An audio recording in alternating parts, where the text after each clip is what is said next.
Hello students, मैं अमित सिंह करता हूं आपका स्वागत आपके अपने learning platform that is Amit classes for economics में। और आज जो हम टॉपिक डिस्कस करने वाले हैं वो है challenges of rural development and rural banking के बारे में हम बात करेंगे। ये टॉपिक है आपके चैप्टर नंबर 9 से। The name of the chapter is rural development. अगर हम बुक की बात करें तो वो है इंडियन इकोनॉमिक डेवलपमेंट। तो आइए डिस्कस करते हैं अपने टॉपिक को वन बाय वन। तो अगर हम टॉपिक का स्टार्टिंग करें तो यहाँ से कर सकते हैं कि इंडिया की जो पॉपुलेशन है उसका लगभग जो है 70 to 80% कहाँ है, रूरल एरिया में है। और अगर हम ओवरऑल ग्रोथ और डेवलपमेंट की बात कर ही रहे हैं इंडियन इकोनॉमी की, तो हम 80% जो पॉपुलेशन है उसको स्किप करके जो है ऐसा नहीं कर सकते।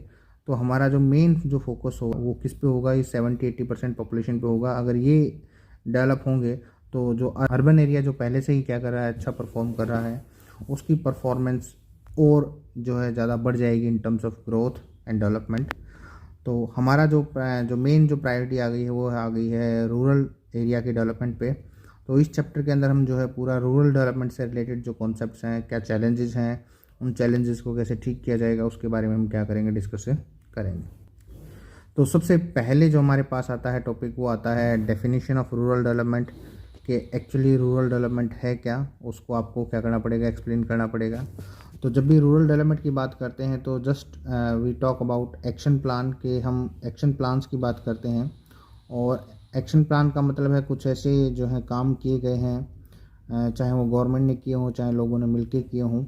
और उन सभी एक्शन प्लान का जो मकसद है वो क्या है, social and economic growth of rural area.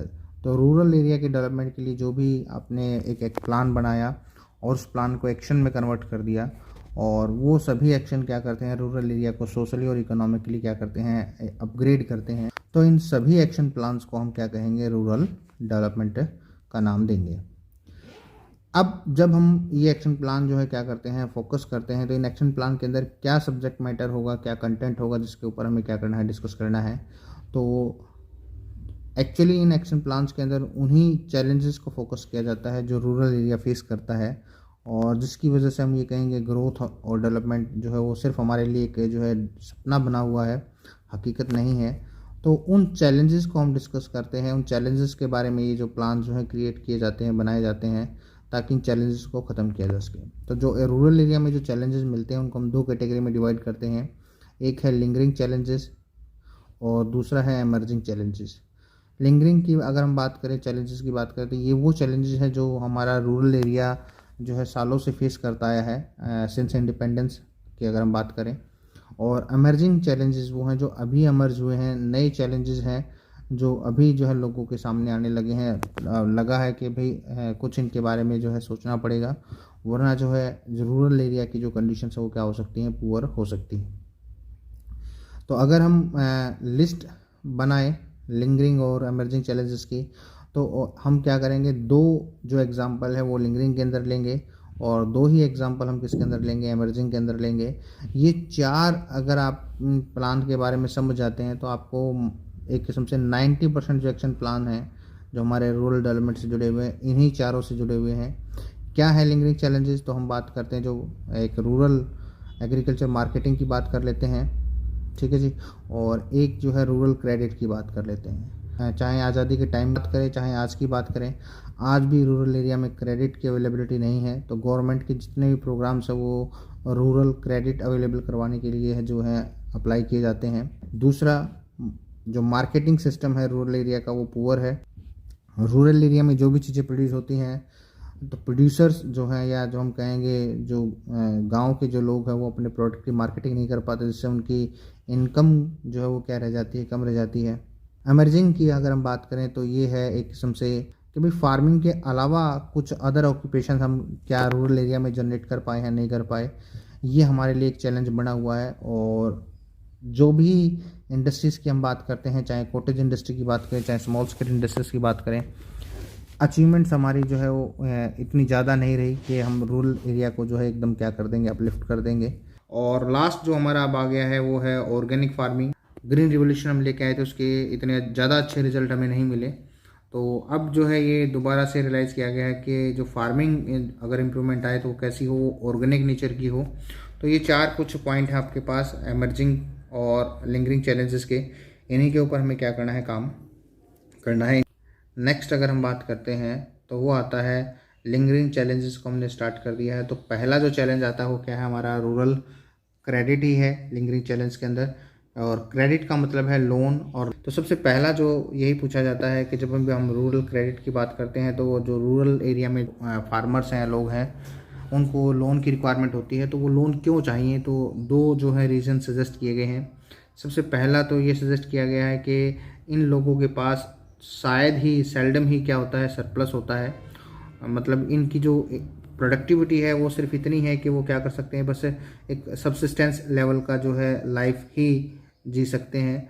तो इतना ही प्रोडक्शन होगा कि बस जीवन चलेगा, सरप्लस नहीं है। तो सरप्लस नहीं है तो जब भी एक्स्ट्रा एक्सपेंसेस की बात आती है या एक किस्म से ऐसी ज़रूरतों की बात आती है जो नई कई बार पैदा हो जाती हैं, तो उस कंडीशन पे इनके पास फंड अवेलेबल नहीं होता, तो इनको लोन की रिक्वायरमेंट होती है, क्रेडिट की रिक्वायरमेंट होती है। या दूसरा अगर हम लेके चलें तो इनको ज़रूरत होती है कि जो क्रॉप का जेस्टेशन पीरियड है, मतलब इनकम आने का जो साइकिल है वो लंबा होता है, क्योंकि शोइंग और हार्वेस्टिंग में कम से कम 2 से 3 महीने का डिफरेंस आ जाता है। जब आप सोइंग का सीज़न स्टार्ट होगा उस टाइम पे आपके एक्सपेंसेस स्टार्ट हो जाएंगे, लेकिन जो क्रॉप जो है आपके पास 3 महीने बाद आएगी, तो पैसा 3 महीने बाद आएगा, एक्सपेंसेस पहले स्टार्ट हो गए, सरप्लस है नहीं। तो उस कंडीशन पे आपको क्या चाहिएगी, क्रेडिट की रिक्वायरमेंट होगी, लोन की रिक्वायरमेंट होगी।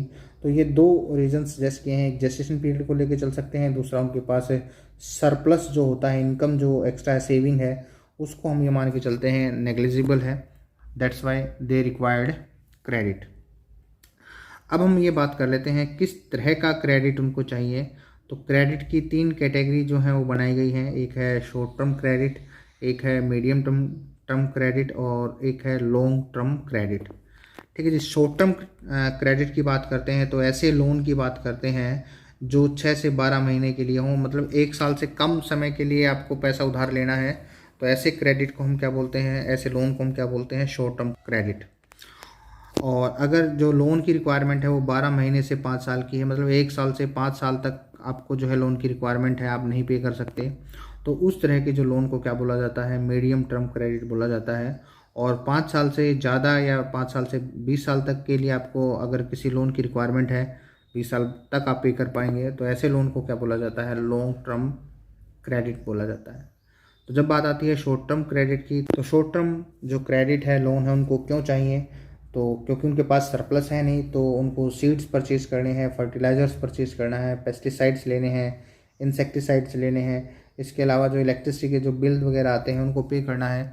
तो ये वो जो है अमाउंट है जो काफ़ी कम है, और इस तरह के अमाउंट के लिए लिया गया लोन जो है नॉर्मली फार्मर्स क्या करते हैं, जैसे ही क्रॉप का प्रोडक्शन होता है, मार्केट में सेल होती है, वो पे कर देते हैं। तो इन चीज़ों के लिए जो रिक्वायरमेंट है लोन की, उसको हम क्या बोलते हैं, शॉर्ट टर्म क्रेडिट बोलते हैं। मीडियम टर्म किस लिए चाहिए भाई, ठीक है जी। मीडियम टर्म के लिए जो है एक किस्म से मशीनरी परचेज करनी है, ट्रैक्टर वगैरह लेना है, फेंसेस बाड़ वगैरह लगवानी है, डिगिंग ऑफ वेल मतलब कुएँ खोदने हैं, ये जो लोन है ये इसमें अमाउंट थोड़ा ज़्यादा लगता है, पैसा ज़्यादा लगता है, तो जल्दी से इसको जो है रिपे नहीं किया जा सकता। तो इन चीज़ों को पूरा करने के लिए मिड टर्म जो क्रेडिट है उसकी रिक्वायरमेंट होती है। और अगर हम लॉन्ग टर्म क्रेडिट की बात करें तो एक किस्म से आप ये मान के चलें कि आपको अपने लैंड पे परमानेंट इम्प्रूवमेंट लेके आना है, या जो है कुछ एडिशनल लैंड आपको परचेस करना है, तो काफ़ी बड़े अमाउंट के फ़ंड की रिक्वायरमेंट होगी। और ये फ़ंड जो है 3 साल 4 साल 5 साल में नहीं पे किया जा सकता। तो ऐसे कंडीशन पे फार्मर्स की जो रिक्वायरमेंट है वो लॉन्ग टर्म क्रेडिट की होती है। तो आपको बस यहाँ पे यही याद रखना है कि शॉर्ट टर्म, मीडियम टर्म और लॉन्ग टर्म का टाइम ड्यूरेशन के हिसाब से जो है डिवीज़न किया गया है, और इनकी रिक्वायरमेंट क्यों होती है, तो ये चीज़ें आप क्या बता सकते हैं, इजीली इसको स्टडी करके बता सकते हैं। नेक्स्ट अगर हम बात करें तो वो हम बात करते हैं about source of rural credit. एक चीज़ और जो है आप बीच में नोट कर सकते हैं कि जो लोन की रिक्वायरमेंट है वो टाइम पीरियड के साथ साथ 2 और कैटेगरी जो है बनाई जा सकते हैं, एक प्रोडक्टिव है और एक अनप्रोडक्टिव है। मतलब जब भी आपने फार्मिंग के लिए जो है क्या किया, लोन लिया है, तो प्रोडक्टिव नेचर में आएगा, और अगर आपने अपने जो है डेली जो कंजम्पशन नीड्स हैं उनको पूरा करने के लिए लोन लिया है तो वो क्या आएगा, अनप्रोडक्टिव में आ जाएगा। तो ये भी कैटेगरी जो है क्या हो सकती है, बन सकती है। सोर्स की बात करें तो आप 10th में जो है इकोनॉमिक्स का जो चैप्टर था मनी, वहाँ पे आप पढ़ के आए हैं कि रूरल एरिया में जो क्रेडिट अवेलेबल होता है या तो इंस्टीट्यूशनल सोर्सेज से होता है, या फिर किससे होता है, नॉन इंस्टीट्यूशनल से होता है। इंस्टीट्यूशनल को हम बोलते हैं फॉर्मल सोर्स और नॉन को बोलते हैं, नॉन इंस्टीट्यूशनल को इनफॉर्मल सोर्स। तो ये फॉर्मल और इनफॉर्मल के नाम से हम जो है 10th में पढ़ चुके हैं, उसी का एक किस्म से रिवीजन है कि जब भी हम इनफॉर्मल या नॉन इंस्टीट्यूशनल सोर्सेज की बात करते हैं तो कौन आते हैं, लैंडलॉर्ड्स आते हैं, विलेज ट्रेडर आते हैं, मनी लेंडर्स आते हैं, फैमिली में जो है लोग हैं, आपके रिलेटिव्स हैं, वो इसमें शामिल हो जाते हैं। तो ये आपकी जो है क्या करते हैं, क्रेडिट की रिक्वायरमेंट पूरा कर देते हैं। नॉर्मली इनफॉर्मल सेक्टर से लिया गया लोन क्या होता है, थोड़ा सा डियर होता है, महंगा होता है, रेट ऑफ इंटरेस्ट थोड़ा ज़्यादा होती है, टर्म एंड कंडीशन थोड़ी सी हार्श होती हैं, लेकिन मिल बड़ी आसानी से जाता है। आपकी फेस वैल्यू पे इस तरह के लोन जो है पे कर दिए जाते हैं। डॉक्यूमेंटेशन जो रिक्वायरमेंट है वो इसके अंदर कम होती है। और आज़ादी के इसमें लगभग 93% जो लोन है वो फार्मर्स कहाँ से लेते थे, इनफॉर्मल या नॉन इंस्टीट्यूशनल सोर्सेज से क्या करते थे, लेते थे। लेकिन अभी जो है इसका जो परसेंटेज है वो सिर्फ 34% के आसपास है।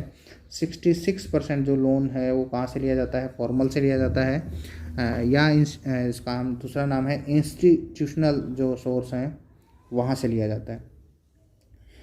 ठीक है जी। नेक्स्ट अगर हम बात करें इंस्टीट्यूशनल सोर्सेज में क्या क्या आता है, तो वो है आपके गवर्नमेंट की बात कर लेते हैं, कोऑपरेटिव सोसाइटीज़ की बात कर लेते हैं, कमर्शियल बैंक्स हैं, रीजनल बैंक्स हैं, लैंड डेवलपमेंट बैंक्स हैं। तो ये सभी मिलके क्या करते हैं, इंस्टीट्यूशनल या फॉर्मल सोर्सेस को एक किस्म से पूल बनाते हैं। और अगर हम बात करें इंडिपेंडेंस के टाइम के आसपास की, तो 7% जो लोन है या क्रेडिट है रिक्वायरमेंट वो पूरी की जाती थी बाय द इंस्टीट्यूशनल सोर्सेज और फॉर्मल सोर्सेज।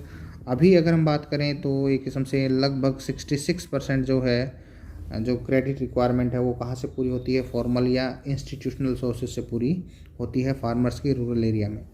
और इसमें से भी अगर हम बात करें जो कॉमर्शियल बैंक्स है उसका जो शेयर है वो 75% है, और 15% जो शेयर है वो किसका है, कोऑपरेटिव जो सोसाइटीज़ हैं उनका है। तो लगभग 90% जो है सिर्फ ये दो ही सोर्स क्या करते हैं, हमारी इकोनॉमी के अंदर जो है रूरल एरिया में जो है क्रेडिट अवेलेबल करवा देते हैं। इसके अलावा गवर्नमेंट ने जो है कुछ स्पेशल एफ़र्ट्स किए हैं, और वो एफ़र्ट्स किससे रिगार्डिंग हैं, वो हैं आपके रीजनल रूरल बैंक एस्टेब्लिश किए हैं। ठीक है जी। जो डिस्ट्रिक्ट में जो बैंक होता है मेन जो कमर्शियल, उसके हाथ में जो है रिस्पॉन्सिबिलिटी होती है रीजनल रूरल बैंक को कैसे ऑपरेट किया जाए, कैसे ट्रेनिंग दी जाए। और ये एक किस्म से बैकवर्ड एरिया में ओपन किए जाते हैं, जो बैकवर्ड रूरल एरिया है। रीजनल रूरल बैंक के साथ साथ जो है लैंड डेवलपमेंट बैंक भी जो है वो क्या किए हैं, गवर्नमेंट ने एस्टेब्लिश किए हैं। इसके अलावा जो है गवर्नमेंट ने जो है जो रूरल जो फाइनेंसिंग सिस्टम है उसको रेगुलेट और कंट्रोल करने के लिए आरबीआई ने ये रिस्पॉन्सिबिलिटी किसको दी है, नाबार्ड को दी है, ताकि जो है फ़्लो जो है क्रेडिट का जो है वो रूरल एरिया में बना रहे। अब हम क्या करते हैं, बारी बारी जो पॉइंट्स हैं जो भी फॉर्मल सेक्टर्स के अंदर जो आते हैं, फॉर्मल सोर्सेज के जो अंदर आते हैं, या इनका दूसरा नाम है इंस्टीट्यूशनल सोर्सेज के अंदर जो आते हैं, उनको पढ़ते हैं, समझते हैं क्या कॉन्सेप्ट है। तो सबसे पहला जो आता है फॉर्मल में या इंस्टीट्यूशनल में, वो आता है कोऑपरेटिव क्रेडिट सोसाइटीज़। क्या है कोऑपरेटिव क्रेडिट सोसाइटीज़? तो The cooperative credit societies provide adequate credit to the farmers at a reasonable rate of interest। कि जो cooperative credit societies हैं ये farmers को क्या करती हैं, एक reasonable rate पे इंटरेस्ट मिले, ये काम किया जाता है। और इन societies को कैसे बनाया जाता है, जो members हैं farmers हैं वही आपस में मिल के क्या करते हैं, ग्रुप बनाते हैं, अपने आप को रजिस्टर करवाते हैं, और अपनी जो स्मॉल सेविंग्स को क्या करते हैं, पूल करते हैं, इकट्ठा करते हैं बैंकिंग के थ्रू। और फिर वो क्या करते हैं, आपस में क्या कर सकते हैं, अपनी एक दूसरे की जो क्रेडिट नीड्स उसको क्या कर सकते हैं, पूरा कर सकते हैं। प्रेजेंट में क्या है, 17% के आसपास, 16 to 17% जो क्रेडिट रिक्वायरमेंट है वो कोऑपरेटिव सोसाइटीज़ पूरी करती हैं। और अगर इन ऑब्जेक्टिव देखें क्या इंश्योर करती हैं कोऑपरेटिव सोसाइटीज़, तो यहाँ पे लिस्ट किया गया है कि सबसे पहला काम होता है टाइमली और रैपिड जो फ्लो है क्रेडिट का फार्मर्स के पास बने। मतलब जब फार्मर्स को पैसे की ज़रूरत हो उसी टाइम पे उनको पैसा मिल जाए, कम से कम जो है टाइम स्पेंड करके। नॉर्मली फॉर्मल या इंस्टीट्यूशनल जो सोर्सेज हैं वहाँ पे डिले हो जाता है, जब पैसा चाहिए उससे काफ़ी देर बाद जो है फार्मर्स को मिलता है, तो उस कमी को पूरा किया गया है यहाँ पे। नेक्स्ट अगर हम बात करें तो इन सोसाइटीज़ का जो मेन मकसद है वो है elimination of the money lenders, कि जो मनी लेंडर जो हैं एक किस्म से ज़्यादा हैवी रेट इंटरेस्ट पे जो है क्या करते हैं, जो फार्मर्स को लोन प्रोवाइड करते हैं उनको क्या किया जाए, एलिमिनेट किया जाए, हटा दिया जाए। नेक्स्ट अगर हम बात करें spread credit facilities across all regions of the country, कि भाई हर जगह बैंक बनाना बड़ा मुश्किल है कि बैंक एस्टेब्लिश कर दिया जाएगा या उसकी ब्रांच जो है एस्टेब्लिश कर दी जाएगी। तो थ्रू आउट द कंट्री जो है बस यही किया जा सकता है कि जो फार्मर्स हैं वो क्या हो जाएं, इकट्ठे हो जाएं और वो सोसाइटीज़ बना लें। तो ये जो कोऑपरेटिव जो क्रेडिट सोसाइटीज़ हैं, इनका मकसद यही है कि पूरे देश में हर रीजन के अंदर क्या हो, फार्मर्स को जो है एक किस्म से क्रेडिट की रिक्वायरमेंट पूरी हो जाए, उनको हेल्प मिले। और लास्ट जो है वो क्या है, वो है provision of adequate credit in areas covered by special programmes of development. ख़ास तौर से उन एरिया में जो क्रेडिट की अवेलेबिलिटी करवाना जो स्पेशल प्रोग्राम जहाँ पे इम्प्लीमेंट किए जाते हैं, क्योंकि शायद वो बैकवर्ड हैं और वहाँ पे जो है गवर्नमेंट की हेल्प की ज़्यादा रिक्वायरमेंट है, तो वहाँ पे ये सोसाइटी जो है क्या कर पाएँ, अच्छा काम करें। तो कुल मिला के 3 या 4 पॉइंट हैं जिनको आपको क्या करना है, फोकस करना है। ये है objective of primary cooperative societies. Next अगर हम बात करते हैं तो वो आता है state bank and commercial banks की बात कर लेते हैं, जो 75% के आसपास जो है रूरल क्रेडिट प्रोवाइड करते हैं। तो स्टेट बैंक की बात करते हैं तो इसको बनाया गया है 1955 में। इससे पहले इसका नाम था इंपीरियल बैंक ऑफ इंडिया, जो ब्रिटिशर्स ने क्या किया था, एस्टेब्लिश किया था। यहाँ पे गवर्नमेंट ने इसको क्या कर दिया, नेशनलाइज्ड कर दिया है। नेक्स्ट अगर हम चेक करते हैं तो 2 चीज़ों के ऊपर और आपसे पूछा जा सकता है, एक रीजनल रूरल बैंक है और दूसरा है नाबार्ड। तो मेन जो पूछा जाएगा वो नाबार्ड के ऊपर आपसे ज़्यादा पूछा जाएगा। रीजनल रूरल बैंक के ऊपर जो है ज़्यादा नहीं पूछा जाएगा। ये किस्म से जो कॉमर्शियल बैंक्स हैं उन्हीं के ऊपर एक कंपल्सन है कि वो जो रिमोट जो रूरल एरियाज़ हैं वहाँ पे क्या करेंगे, एक रीजनल रूरल बैंक जो है ओपन करेंगे, जो एक किस्म से बैकवर्ड डिस्ट्रिक्ट होगा, वहाँ पे ये क्या करेगा, ऑपरेट करेगा और वहाँ के जो फार्मर्स वगैरह हैं उनको जो क्या करेगा, जो क्रेडिट की रिक्वायरमेंट्स है वो क्या करेगा, पूरा करेगा। ठीक है जी। तो हमारी गवर्नमेंट का जो टारगेट था वो क्या था, एक किस्म से मल्टी एजेंसी सिस्टम है कि भाई कोई भी चीज़ किसी भी तरीके से फार्मर्स की जो रिक्वायरमेंट पूरा करती है क्रेडिट से रिगार्डिंग, तो वो एस्टेब्लिश की जाएगी, चाहे वो कॉमर्शियल बैंक्स हों, चाहे वो रीजनल रूरल बैंक हो, चाहे वो कोऑपरेटिव सोसाइटीज़ हों, चाहे वो लैंड डेवलपमेंट बैंक हो। मतलब हर प्रयास किया गया, हर एंगल से प्रयास किया गया कि जहाँ पे जो चीज़ काम कर सकती है वो काम करे। मकसद ये है कि रूरल एरिया में जो है क्रेडिट की अवेलेबिलिटी जो है वो पूरी हो, अवेलेबल हो क्रेडिट सही टर्म्स एंड कंडीशन पे। नेक्स्ट हम बात करें तो ये कर सकते हैं कि जितना भी जो है गवर्नमेंट ने प्रोविज़न किया है, चाहे वो सोसाइटीज़ की बात करें, कोऑपरेटिव या फिर जो है कॉमर्शियल बैंक्स की बात करें, तो ये चीज़ ध्यान रखनी पड़ेगी कि जो भी क्रेडिट की सप्लाई है वो एक किस्म से ठीक ढंग से जो है जो जिन लोगों को ज़रूरत है उनके पास पहुँचे। उसको रेगुलेट कैसे किया जाएगा, उस सप्लाई को जो है किस तरीके से जो है मेंटेन किया जाएगा, तो उसके लिए जो है एक एपेक्स बॉडी की रिक्वायरमेंट है जो यहाँ पे क्या करेगा, रेगुलेशन करेगा। तो इसके लिए क्या बनाया गया है, नाबार्ड बनाया गया है 1982 में। ठीक है जी। तो आरबीआई के नीचे काम करता है, एक किस्म से आरबीआई जो है पूरी इकोनॉमी को कंट्रोल करता है और इकोनॉमी के अंदर डिफरेंट सेक्टर्स हैं, जिसमें से एक सेक्टर एग्रीकल्चर सेक्टर है और उससे रिलेटेड अलाइड एक्टिविटीज़ की भी हम बात कर सकते हैं। उन चीज़ों के लिए जो एक किस्म से जो क्रेडिट की रिक्वायरमेंट है उसका रेगुलेशन किसको दिया गया है, नाबार्ड को दिया गया है। नाबार्ड का मतलब है national bank for agriculture and rural development. क्या काम करता है ये, तो उसको हम डिस्कस कर सकते हैं। जो पहला काम है वो है to serve as an apex funding agency for the institutions providing credit in rural area. मतलब ये क्या करेगा, उन इंस्टीट्यूशंस को लोन प्रोवाइड करेगा, फंड प्रोवाइड करेगा जो रूरल एरिया में क्या करते हैं, लोन वगैरह देते हैं, क्रेडिट जो है फैसिलिटीज़ प्रोवाइड करते हैं। इसको फंड कहाँ से मिलेगा, इसको मिलेगा आरबीआई से। ठीक है जी। नेक्स्ट अगर हम इसका पॉइंट चेक करें तो वो आपको यहाँ नज़र आएगा और वो ये है to make appropriate measures to improve the credit delivery system, कि जो रूरल एरिया में जो क्रेडिट डिलीवरी सिस्टम है, किसको लोन मिलने वाला है, लोन की टर्म एंड कंडीशन क्या होगी, इस चीज़ को जो है एक किस्म से अप्रोप्रिएटली मेज़र करना और उसको इम्प्रूव करना, ये काम किसका है, नाबार्ड का है। और अगर हम नेक्स्ट बात करें तो वो है to coordinate the rural financing agencies of all credit institutions and maintain liaison with government. मतलब गवर्नमेंट के साथ मिलके, गवर्नमेंट के साथ काम करके जो गांव में या रूरल एरिया में जो एक किस्म से इंस्टीट्यूशन है जो फंड प्रोवाइड करते हैं, उनके साथ कोऑर्डिनेट करना है और जो ऑब्जेक्टिव्स हैं वो क्या करने हैं, पूरे करने हैं।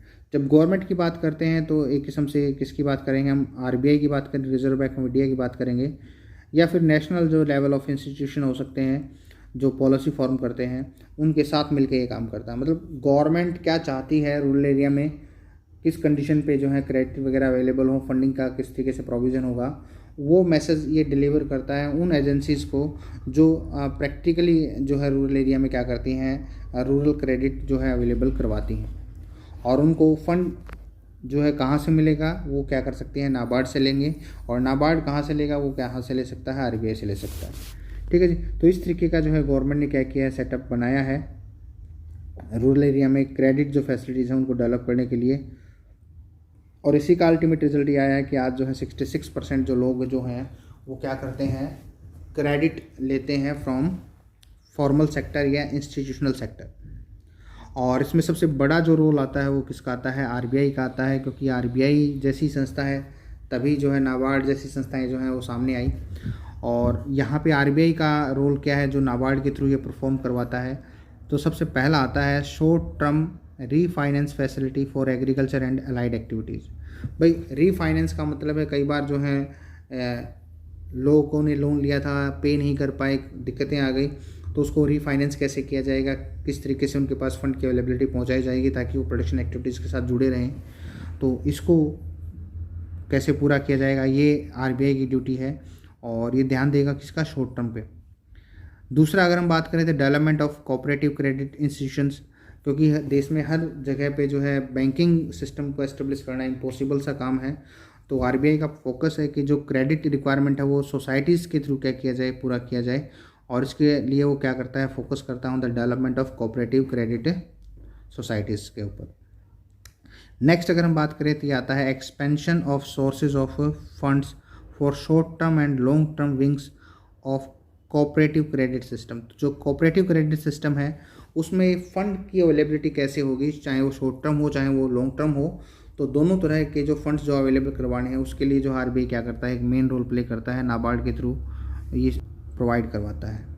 नेक्स्ट जो है provision of long term funds to bring about state partnership in cooperative credit agencies, कि भाई जो कोऑपरेटिव जो क्रेडिट एजेंसीज़ हैं उनमें स्टेट का जो है गवर्नमेंट की जो है भागीदारी कैसे आए, गवर्नमेंट को जो है उसमें शेयर कैसे मिले, ठीक है जी, ताकि चीज़ों को रेगुलेट और कंट्रोल किया जा सके। तो उसका प्रोविज़न भी कौन करता है, आरबीआई करता है।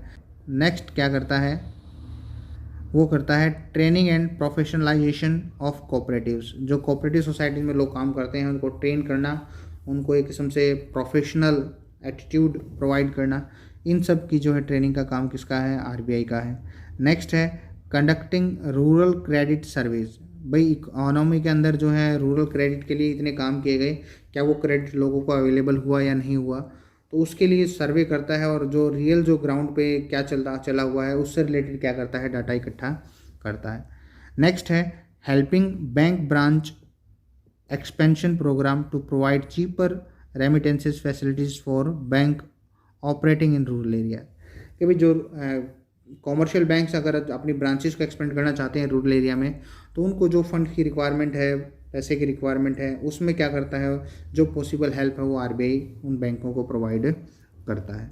नेक्स्ट है गाइडेंस मैटर्स हैं, उन कंसर्न्स हैं, उन सब के लिए क्या करता है, गाइडेंस प्रोवाइड करता है आरबीआई। तो ये आरबीआई के रोल हैं, मतलब short term long term fund available करवाना, कोऑपरेटिव सोसाइटीज़ को ट्रेंड करना, जो पर्सनल है वहाँ पे लोग जो काम करते हैं, गवर्नमेंट की जो है पार्टनरशिप को जो है एक किस्म से इंश्योर करना, वहाँ पे बैंक की जो ब्रांचेज जो है रूरल एरिया में आने वाली है वहाँ पे जो है उन बेंचेस जो बैंक की ब्रांचेज हैं उनकी क्या करना, हेल्प करना। और जितने भी इश्यूज़ हैं रूरल क्रेडिट से रिलेटेड उन सब के अंदर जो आरबीआई कोई ना कोई रोल प्ले करता है।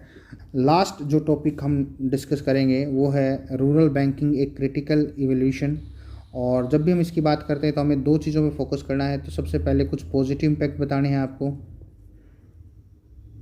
कि जो भी गवर्नमेंट ने जो है रूरल क्रेडिट को इम्प्रूव करने के लिए क्या क्या जो है इनोवेशंस की हैं, क्या क्या चेंजेस किए हैं, वो आपको बताना है।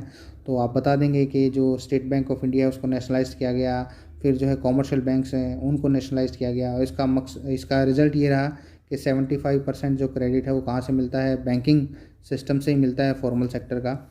ठीक है जी। इसके अलावा गवर्नमेंट ने क्या किया है, एक नाबार्ड जो है बनाया है 1982 में, जो क्या करता है एक किस्म से इन कॉमर्शियल बैंकों को रेगुलेट करता है, कंट्रोल करता है और प्रोविज़न करता है फंड का कि रूरल एरिया में जो है क्रेडिट की जो सप्लाई वो इंटैक्ट बनी रहे, उसमें किसी प्रकार की कोई दिक्कतें ना आए। ठीक है जी। और इसके अलावा जो है गवर्नमेंट ने एक स्कीम जो है लॉन्च की जिसको बोलते हैं किसान क्रेडिट कार्ड। हर किसान का जो है क्रेडिट कार्ड जो है बनवा दिया गया है, जिसमें वो क्या कर सकता है, टाइमली जो है लोन ले सकता है। एक किस्म से शॉर्ट टर्म लोन जो है मिलता है 1 साल के लिए, लॉन्ग टर्म भी जो है अवेलेबल करवाए गए हैं। तो इतनी फैसिलिटीज़ डेवलप करने के बाद भी जो है जो रूरल क्रेडिट की अगर हम बात करें तो वहाँ पे प्रॉब्लम देखी जाती हैं, देखी गई हैं। ठीक है जी। और वो क्या है उनको एक बार देख लेते हैं। सबसे पहला अगर हम देखें तो जो बैंकिंग क्रेडिट है वो किसके साथ जुड़ा हुआ है, कोलेटरल के साथ जुड़ा हुआ है। मतलब अगर आपको फॉर्मल सेक्टर से या इंस्टीट्यूशनल सेक्टर से क्या करना है, अगर लोन लेना है तो आपको सबसे पहले कुछ चीज़ें गिरवी रखनी पड़ेंगी बैंकिंग के सेक्टर के अंदर। और जबकि हम ये मान के चलते हैं कि फार्मर्स के पास अगर सरप्लस है ही नहीं तो वो गिरवी क्या रखेंगे, तो ये जो है सबसे बड़ी प्रॉब्लम आती है। तो जो स्मॉल और मार्जिनल जो फार्मर्स हैं वो क्या हो जाते हैं, उनको लेफ़्ट आउट कर दिया जाता है, छोड़ दिया जाता है, क्योंकि वो गिरवी नहीं रख पाते चीज़ों को। दूसरा अगर हम बात करें तो पॉलिटिकल जो है पॉपुलिज्म की तरफ एक किस्म से गवर्नमेंट जो है, जो नेता लोग हैं वो अपने एक किस्म से पॉपुलर होने के लिए, दोबारा जो है इलेक्शन जीतने के लिए कुछ ऐसी स्कीमें लेके आते हैं जिसमें वो लोन माफ़ कर देना, ये या हम कहेंगे जो रिकवरी ऑफ लोन है उसमें लैक्सिटी शो करना, लापरवाही दिखाना, ये जो है ज़्यादा चलता है, जिससे जो है विलफुल डिफ़ॉल्टर जो हैं वो बढ़ गए हैं हमारे देश में। जो नॉन परफॉर्मिंग असेट्स हैं बैंकों के पास वो बढ़ गई है। तो रियल में जो है बैंकिंग सेक्टर ने उन लोगों को लोन देना ही बंद कर दिया है जो रियल में जिनको लोन की क्रेडिट की रिक्वायरमेंट है। वही लोग जो है लोन ले पाते हैं जिनके पास या तो कोलेटरल है या फिर उनके पास कोई पॉलिटिकल लिंक है। स्मॉल या मार्जिनल्स को क्या कर दिया गया है, बिल्कुल मार्जिनल ही बना दिया गया है। नेक्स्ट अगर हम बात करें तो जितने भी हमारे जो इंस्टीट्यूशन है, चाहे वो कोऑपरेटिव सोसाइटीज़ की बात करें, चाहे कमर्शियल बैंक्स की बात करें, वो पब्लिक के अंदर जो है एक सेविंग की हैबिट नहीं डेवलप करवा पाए। और अगर सेविंग नहीं होगी तो हम ये नहीं कह सकते कि फार्मर्स जो है वो इन्वेस्ट करने में कामयाब हो जाएंगे, आगे उनको जो है लोन की रिक्वायरमेंट नहीं होगी, उनका क्वालिटी ऑफ लाइफ बढ़ जाएगा, इनकम के अर्निंग के चांसेस बढ़ जाएंगे। ऐसा नहीं हो सकता। तो these are the drawbacks of our banking system, या हम कहेंगे रूरल क्रेडिट सिस्टम। इनसे हमें अभी भी पार पाना है, अभी तक हम इनको सोल्व नहीं कर पाए हैं। तो आज का जो वीडियो है वो यहीं ख़त्म होता है। Thank you.